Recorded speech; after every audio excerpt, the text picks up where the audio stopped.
What's happening, guys? We've got another video for you today, courtesy of Gostincar, who's going to give us a very open, honest and informative view on his first experiences with ayahuasca. Don't forget to go and check out Greg's YouTube page, Your Inception, as well as giving this video a like and clicking that subscribe button down below. A few months ago, I went through 4 ayahuasca ceremonies in 4 days, which massively changed my life. But before I decided to attend the ayahuasca ceremonies, I had tons of questions about the process, about the expectations, about the potential risks and side effects, etc. Luckily, I had a chance to speak to a few ayahuasca experts before my first experience, so I combined that knowledge and my personal ayahuasca experience to answer the most common questions people have. Do you want to attend an ayahuasca ceremony, but you're still unsure this is for you? Well, let me answer all of your questions you may have right away. By the way, I listed the questions in random order, so do stay with me till the end. First question: what can you experience during ayahuasca ceremonies? Now, since I returned back home from the ceremonies, everyone has been asking me about that. Now, lots of things can happen during your ayahuasca journey, but no matter what happens, you will be safe. So you can experience your death and rebirth, a surgery on your body, you can talk to people you know or don't know, you can travel to places, yes, also to the space. You can have visions, you can see your past traumas, you can see everything moving very quickly or in slow motion. You can have really vivid hallucinations, like when I saw those big spiders crawling around me until I let my fear go, etc. You may see wild animals, minions. Yes, I'm talking about the yellow cartoon guys that existed way before the movie. As a matter of fact, the guy who came up with the idea about minions saw them during his first ayahuasca experience, which I think is super cool. Besides all the stuff that happens in your mind, you will of course hear people scream and shout, cry, laugh, yawn, snore, dance, talk, and do other crazy things. Of course, while puking all over the place is just part of the experience that becomes way too normal after the first ceremony. So whatever happens, it is supposed to happen, and that's fine. Now, the first experience is probably going to be very wild, but you'll get used to quickly. By the way, before going to the next question, at the end of this video, another video will pop up where you can check my whole ayahuasca experience, if you're interested, of course. So, the next question: will you puke? And how bad that is? Well, I was in a very large group of around 85 people, and as far as I can remember, everyone puked at least once in their 4 days of ceremony. I actually didn't puke the very first night, but I puked very hard on all other nights. Now, while puking generally lasts very long, and it can be very wild, you can actually feel like you're going to puke your guts out. As soon as you stop puking, you feel reborn. It's not like puking if you're drunk, well, not that I would know anything about it. But puking while being drunk usually makes you tired, you may feel a burning pain in your chest, etc. While my experience at the ayahuasca ceremony was quite different. As soon as I stopped puking, I felt like nothing actually happened, so I continued dancing, crying or sleeping, whatever I felt was the right thing to do.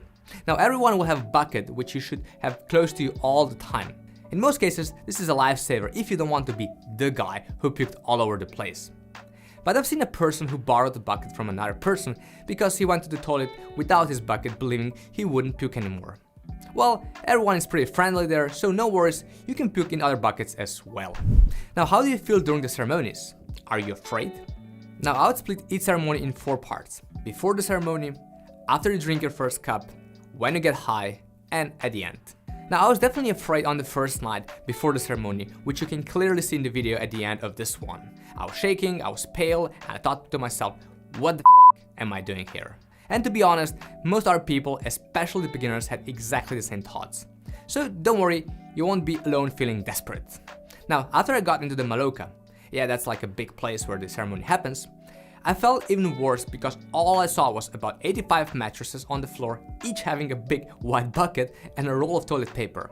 And then I saw a group of shamans praying, singing and dancing, which was quite the sight. Anyway, after you drink your first cup of ayahuasca, you know you have to calm down, but your mind will probably have different ideas. So that's quite a nervous part because you're waiting for the effects while trying to stay calm. And when you think you finally managed to calm your mind, you hear your neighbor wildly puking, another lady screaming, and then you're like, shit, it's happening. Now, the third part starts when you get high. Obviously, you don't know when it happens exactly, but all of a sudden you start experiencing all the weird things I talked about before. And this can be either very funny, very emotional, or very, very rough. Now it kind of depends on what you see, but at a certain moment you probably will get scared again. You don't really feel you're physically in danger, but your mind is trying to play all tricks on you and can get quite extreme. Now after you come back from the dead and the ceremony finishes, you will probably be calm, but it also depends on what you had experienced and how you just feel. Now on my first night, I was extremely scared for the next 2 to 3 hours, but on all other nights, I felt pretty good. So that's how my experience looked, and many others that I talked to had a very similar experience. But you'll have to see what happens to you if you decide to do it. It's going to be fun to hear the stories though. So, how to prepare for the ceremony? Well, besides eating cleaner, which I'll soon talk about, choosing an intention and trying to detox, there's not much more you can do. Now, I have watched every single video and documentary about Aya, and I've talked to experts, I read books, and I did everything I could to prepare for it. Then I drank 2 cups of ayahuasca, and bam, I experienced some crazy shit that you cannot prepare for. Not even close. Can ayahuasca help with PTSD, anxiety, depression, etc.? Well, there are multiple studies you should check if you have any of those conditions. But long story short, yes, according to Dr. Jeff from Rhythmia, one of the best ayahuasca retreat centers, ayahuasca can be extremely helpful with all of those conditions and many, many others. Now, I know stories of people who wanted to commit suicide, but ayahuasca completely changed their life and decided not to do it. Also met people who were abused at a very young age and are now living an amazing life, mainly because of their ayahuasca experience and what happened after that. Now, there are many studies you should check if you have any of those conditions, but the best thing to do is to find a great retreat where you'll want to go and tell them what's your condition, what drugs you take, etc. A quality plant medicine center will tell you if ayahuasca is safe for you and how to prepare for the ceremony in order to avoid any interactions or potential complications. Also, consult your doctor, of course. Oh, by the way, I can also tell you that my soon-to-be wife is a psychologist and she's convinced that ayahuasca is way more effective for treating such psychological conditions than most other conventional ways, including psychotherapy. So there is that. Now, how quickly ayahuasca kicks in and how long does it work? Well, ayahuasca can kick in about 30 to 45 minutes, but it can take longer. I need about 2 hours to really feel the effect on the first night. How do I know that? Because every 45 minutes or so, shamans call you to drink another cup of ayahuasca. As a matter of fact, drinking just 1 cup will probably not be enough, and they definitely encourage you to drink as many cups as possible. Now, I drank 2 cups on the first night, 4 cups on the second and third night, and I think 1 cup on the final night. Now, once ayahuasca kicked in, it worked for a few hours, but I don't know exactly how long. According to data though, it works for up to 4 hours, but what I know is that on my third night, I was high much longer, probably for around 5 to 6 hours. So I think that partly depends on how much you drink and how calm you are. Speaking of drinking ayahuasca, how does it taste? It's just delicious. I could drink this hot chocolate kind of beverage every single morning. Nah, I'm just joking. Well, it depends on the type of brew they make, but in general, it doesn't taste that well. Well, what did you expect? 2 random Amazonian plants that will make you travel to the moon and talk to Jesus will be tasty? But it's not that bad, to be honest. It has kind of an earthy taste, pretty bitter, but you can definitely drink it, I guess. I know people who puked immediately after they drank a cup of ayahuasca, also because of the taste, but they returned back for the next cup and they were able to swallow it. So don't worry, you'll be fine. Can ayahuasca kill or cause severe long-term side effects? Well, according to my talk to experts, no, ayahuasca is very safe if done properly in a safe environment and if you follow the basic rules.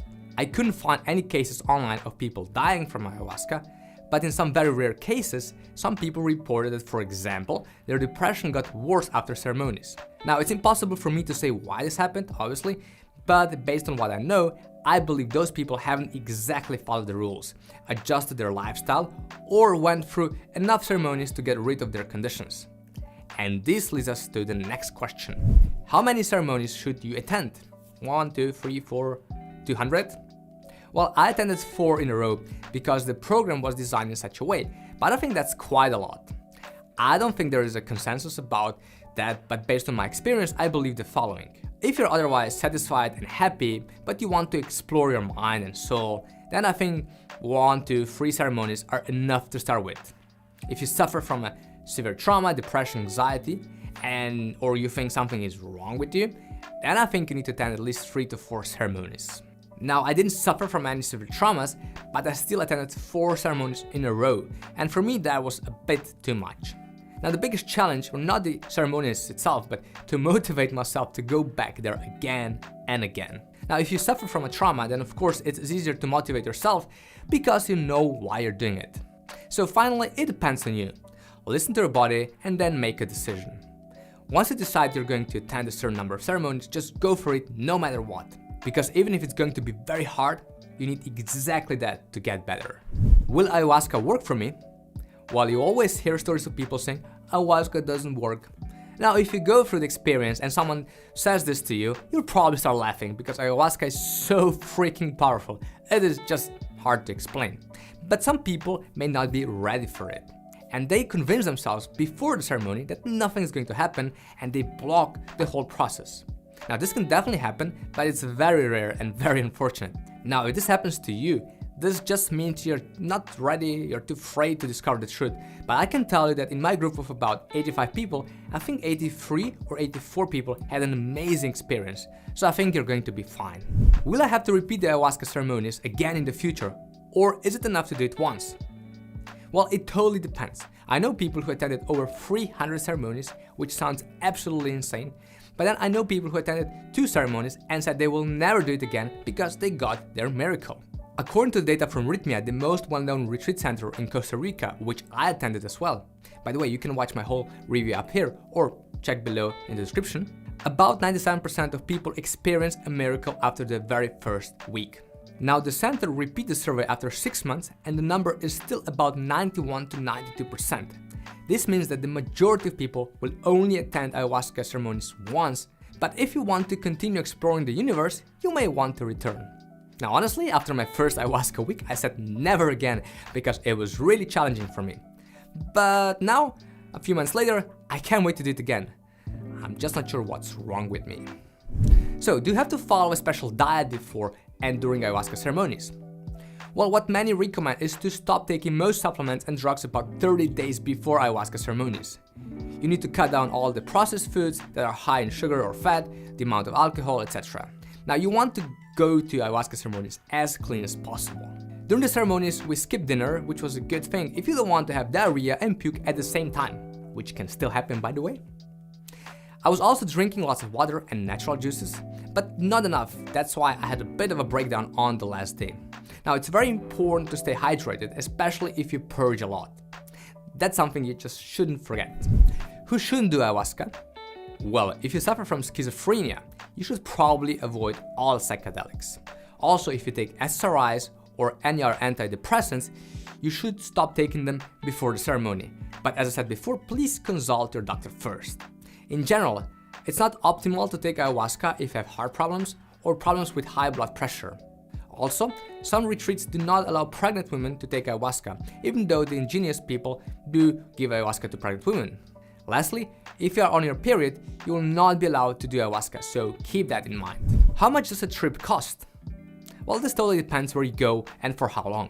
You can experience ayahuasca in the Netherlands for as little as $200 to $300, whereas you can pay over $7,000 for a luxury experience in Costa Rica like I did. Do you need to spend so much money? No, absolutely not. But I also wouldn't want to go to the middle of jungle because if something goes wrong, and it can go wrong, I wouldn't feel safe. And ayahuasca works the best when you're very safe and calm. Will ayahuasca change your life? Well, I think it will. It definitely changed mine. Because of the ayahuasca, I started seeing the world differently. I believe in things that I didn't believe in just a few months ago, and I used to be a very hardcore scientific guy. I'm calmer than ever, and I enjoy every moment of my life. I'm more connected to people, but I also understand myself better. Now, I've changed a few important habits that I was always struggling with, and I could go on and on. The fact is that DMT, the psychedelic substance in ayahuasca, alters your brain's electrical activity and stimulates the production of neurons.